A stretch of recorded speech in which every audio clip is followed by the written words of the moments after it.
ಇವತ್ತು ನಾನು ಮತ್ತು ನನ್ನ ಹಸ್ಬೆಂಡು ಆಸ್ಪತ್ರೆಗೆ ಹೋಗ್ತಿದ್ದು. ಆಸ್ಪತ್ರೆಗೆ ಹೋಗಿ ನೋಡಿದ್ರೆ ಕದ ಹಾಕಿತ್ತು. ಅದ್ರ ಪಕ್ಕದಲ್ಲಿ ಅಂಗನವಾಡಿ ಕೇಂದ್ರ ಅಂತ ಇತ್ತು. ಮಕ್ಳು ಮಾತಾಡ್ಸ್ಕೊಬರಕ್ಕೆ ಹೋಗಿದ್ದು. ಮಕ್ಳು ಮಾತಾಡ್ಸ್ಕೊಬರಕ್ಕೆ ಹೋಗೋಣ ಅಂತ ಅಂದರೆ ಅವ್ರು ಚೇಷ್ಟೆ ಮಾಡ್ತಿದ್ರು. ಮಕ್ಳುಗಳು ಚೇಷ್ಟೆ ಮಾಡ್ತಿದ್ದನ್ನು ನೋಡಿ ನಮ್ಮ ಹಸ್ಬೆಂಡು ಪಾಠ ಹೇಳ್ಕೊಡ್ತಿದ್ರು. ಅದೇನು ಪಾಠ ಹೇಳ್ಕೊಡ್ತಿದ್ರು ಅಂತ ನೀವೇ ನೋಡಿ ಫ್ರೆಂಡ್.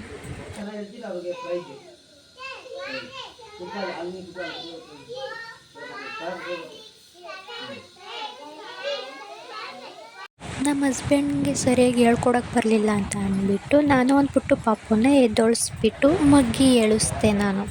ನೋಡಿ ಆ ಪುಟ್ಟು ಪಾಪು ಕೈ ಹ್ಯಾಂಡ್ ರೈಸ್ ಮಾಡ್ಕೊಂಡು 1 2 3 ಅಂತ ಎಷ್ಟು ಚೆನ್ನಾಗಿ ಹೇಳ್ಕೊಡ್ತಿದ್ದಾಳೆ ಆ ಮಕ್ಕಳಿಗೆ. ನೋಡಿ ನೀವೇ ಫ್ರೆಂಡ್. ಪಾಪ ಆ್ಯಕ್ಷನ್ ಮಾಡೋದಿದ್ದನ್ನು ನೋಡಿ ನಮ್ಮ ಹಸ್ಬೆಂಡು ಆ್ಯಕ್ಷನ್ ಮಾಡ್ತಿದ್ರು. ನೀವೇ ನೋಡಿ ಎಷ್ಟು ತೀಟ್ಲೆ ಆಡ್ತಿದ್ದಾವೆ ಫ್ರೆಂಡ್. ಆ ಮಕ್ಳಿಗೂ ನಮ್ಮನ್ನು ನೋಡಿ ಖುಷಿ ಆಯಿತು ಫ್ರೆಂಡ್. ಅದಕ್ಕೆ ಲಾಸ್ಟ್ನಲ್ಲಿ ಬಾಯ್ ಹೇಳ್ತಿದ್ದಾರೆ.